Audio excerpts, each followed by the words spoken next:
पहले तो वो पैकेज के अंदर क्या मेजर बातें क्या फाइनल हुई वकार हैं? भाई बेसिकली ना इसको थोड़ा सा बैकग्राउंड में जाना पड़ेगा आपको बजट पे।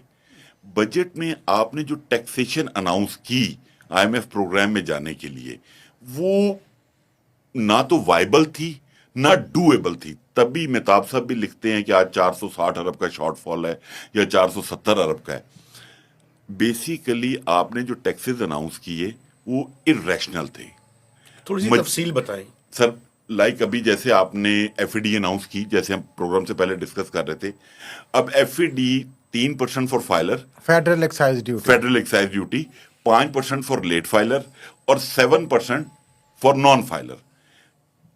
इसके बाद जो एग्जिस्टिंग टैक्स रेट है फॉर विद होल्डिंग का 236K का, अभी हम सिर्फ फाइलर की बात कर रहे हैं, 3%, 3.5% और 4%।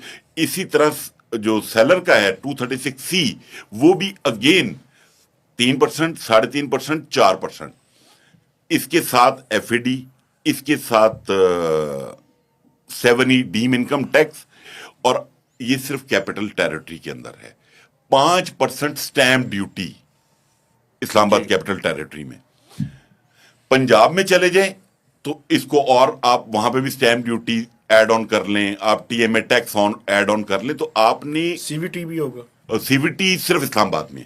ठीक है। तो ये अगर 1 करोड़ रुपए की फर्ज करें प्रॉपर्टी तो कितना टैक्स बन जाता है? प्रेजेंटली तो जो बन रहा है वो तो 11-12% बन रहा था। फाइलर की बात हो रही है, 12% फाइनल यानी कि करोड़ में से 12 लाख तो टैक्स में चला जाए। टैक्स में चला गया।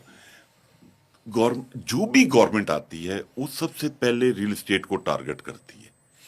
एक पॉलिसी, लॉन्ग टर्म पॉलिसी नहीं आती कि आप इसको लेके चलें। मैं डिफरेंट फोरम पे भी कहता हूं, मतलब जो बाकी दुनिया के ममालिक हैं वो पागल हैं जो लोगों को अट्रैक्शन देते हैं रियल एस्टेट में। आप अपनी गलतियों को ठीक करने पे तैयार नहीं है, आप कहते हैं सेक्टर ही तबाह कर